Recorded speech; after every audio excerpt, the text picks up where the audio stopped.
It was the old jolly days. After dinner one night, I was in my room.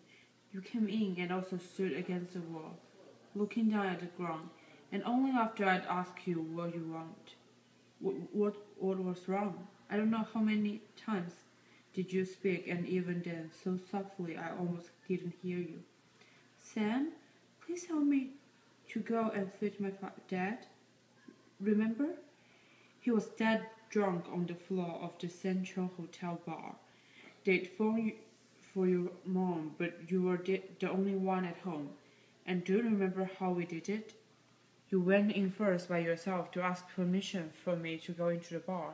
Then I loaded him onto my back like a baby and carried him back to the boarding house with you, falling behind carrying his couches. A crowded main street with all the people watching a little white boy following his drunk father on a nigger's back. I felt for that little boy. When Winoka died, he had taken no title at all and he was heavily in debt. Any wonder then that his son Okonkwo was ashamed of him. Fortunately, among these people a man was judged according to his words and not according to the words of his father. Okonkwo was clearly cut out for great things. He was still young, but he had won fame as the greatest whistler in the 9 villages. He was a wealthy farmer and had 2 barns full of yams, and had just married his 3rd wife.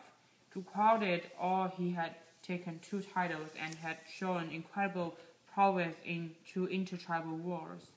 And so although Okonkwo was still young, he was already one of the greatest men in his time. Age was respected among his people, but achievement was revered. Hello, Mom. No, everything's okay here. Just doing my homework. Watching news? You've what? Well, I just hope you know what you've let us in for. I said I hope you know what you've let us in for. It's the end of the peace and quiet we've been having. Where is it? He can hear us from in here. But for God's sake, Mom, what happened? I told you to be firm with him. Then you and the nurses should have held him down, taken his crutches away.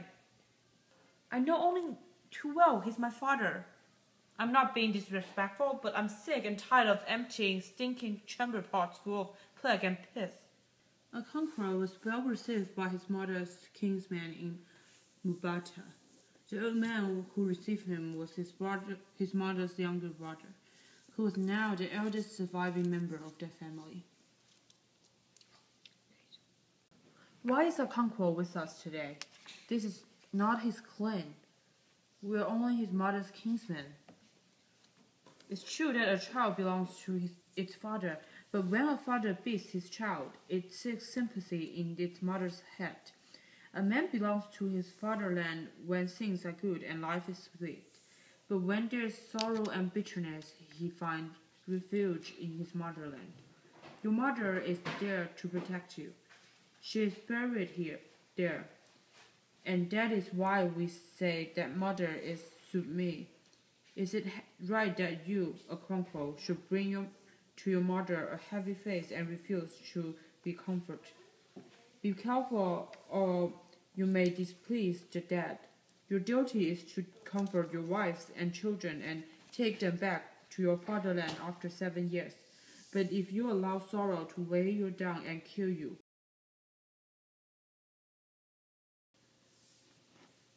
well, you've done it, Master Harold. Yes, I will start calling you that from now on. It won't be difficult anymore. You've hurt yourself, Master Harold. I saw it coming.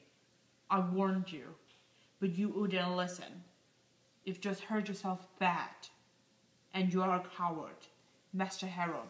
The face you should be spitting in is your father's, but you used mine, because you think you're safe inside your fair skin.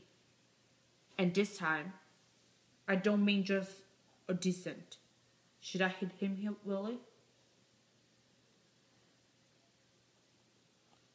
In the book which the commissioner planned to write, he would stress that point. As he walked back to the court, he thought about that book. Every day brought him some new material. The story of this man who had killed a messenger and hanged himself would make interesting reading. One could almost write a whole chapter on him. Perhaps not a whole chapter, but a reasonable paragraph at any rate. There was not much else to include, and one must be firm in cutting out details. He had already chosen the title of the book, after much thought, The Pacifican of the Primitive Tribes of the Low. For me, home means to look after everyone around me and try to make my family better. For me, Okanko, home has two sides. One is the father's side and one is the mother's side. When I lose my father's support when I was young, he died with a lot of debts. I have to pay myself and I fight for myself. And then I got the wealth and everything. So as father's side, home is a place you need to fight for that and get your fame. For the mother's side, after I disappointed with my village. They sent me to the other places, and then I found my mother's side protect me, and they keep me until I got the power to leave. In my opinion, home is a place you can fight for and even die for that. Because everyone is unique, they are having different experiences in their life. No matter you are Okanko or Hali, home is a place you can leave home all you want, but home will never leave you.